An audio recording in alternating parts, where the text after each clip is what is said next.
Ready? Mm-hmm. Shh. Okay. So the anatomy of the heart, starting from the outside in. Okay. Normally there's a sac that surrounds the heart. It's a tough fibrous sac, serves as a protective layer. It's called the pericardium. The next tissue layer, working your way in, is this almost like skin of the heart. It's called the epicardium. It secretes a serous fluid that helps lubricate, reduce friction between the heart and the pericardium. There's 4 main blood vessels, coronary arteries, run on the outside of the heart, 2 in the front, 2 in the back. They supply oxygenated blood to the myocardium.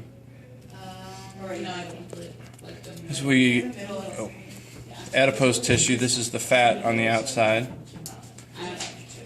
Serves as like an energy reserve because the heart's always functioning. Next tissue layer, working our way in, is this roast beef looking stuff here. It's known as myocardium. This is the heart muscle. It's composed of cardiac muscle cells, obviously. It's the contractile unit of the heart. And the last tissue layer is the lining of all these chambers. It's known as the endocardium. It's the shiny surface on the inside. The pathway of blood. First thing you need to do is orient yourself. Are you looking at the front of the heart? Are you looking at the back of the heart? How do you know? Well, generally the convex side is the front. The somewhat concave side is the back. Another way to check, if you don't see any open blood vessels from the front, or you don't see any open blood vessels from the front, what you do when you turn and look at the back. So this is the front of the heart.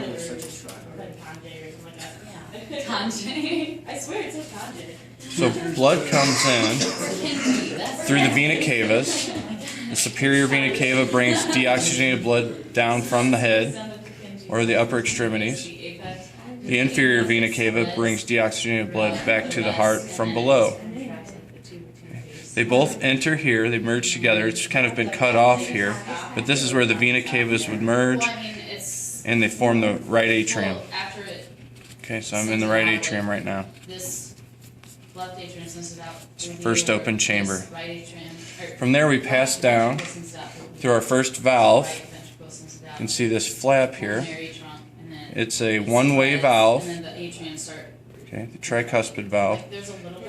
It's connected to these little bumps on the inside of the ventricle called papillary muscles by chordae tendineae. These little stringy things are chordae tendineae. Basically, when these little papillary muscles contract, they pull on the chordae tendineae, opening the valve. So we've gone from the right atrium down through the tricuspid valve into our second chamber, which is the right ventricle. You can see here. So from the right ventricle, remember the right side of the heart it's a pump to get blood to the lungs. So we have to get to the lungs. Well, how do we do that?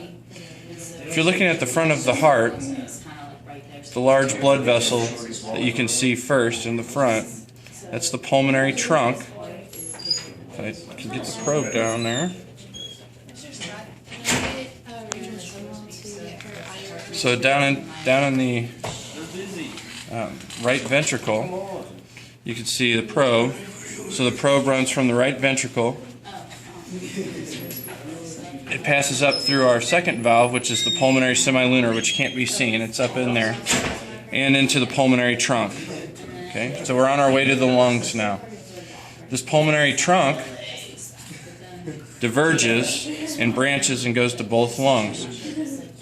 Those blood vessels that run to the lungs, those are the pulmonary arteries. Arteries for away, right? Arteries away from the heart. Carrying deoxygenated blood to both lungs. Only arteries in the body that are deoxygenated. Come back to the heart via pulmonary veins.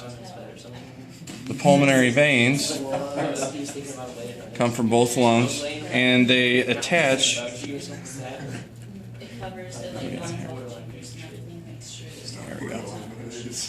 They attach right here. Okay, so a lot of it's been cut off, but this is where they would attach. And that's our third chamber. That's the left atrium. Okay, left atrium. Then we pass down through our third valve. Our third valve is the mitral or bicuspid valve. Again, you see the chordae tendineae attached to the papillary muscles. So we're down in our fourth chamber. Now you can see how thick the myocardium is on the left ventricular wall. It's much thicker than on the right, and the reason for that is it has to pump blood out to the whole body, whereas all the right ventricle has to do is pump it to the lungs. Okay, so we're in our fourth chamber. We go up through our fourth valve. Our fourth valve, you can see a little piece of it right here. You can see a little more of it on this side. That's the aortic semilunar valve. You can see blood pass up and out through the aorta. The aorta is the largest artery in the body. If we were going to talk about electrical activity through the heart,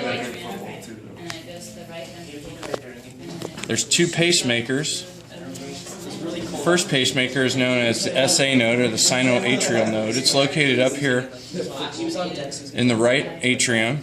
Basically what it does, it takes electrical signals from the brain and stimulates atrial contraction, so it coordinates it. So the first signal, it sends a signal to both atria to contract. The SA node then stimulates the AV node, located right here by the tricuspid valve.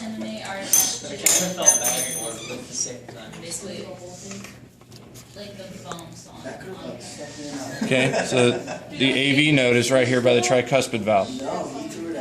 The AV node then stimulates the Purkinje fibers, which run down the septum. Okay, so the Purkinje fibers run down through the septum, and then the signal diverges and goes up both ventricular walls. And that's the basic anatomy of the heart.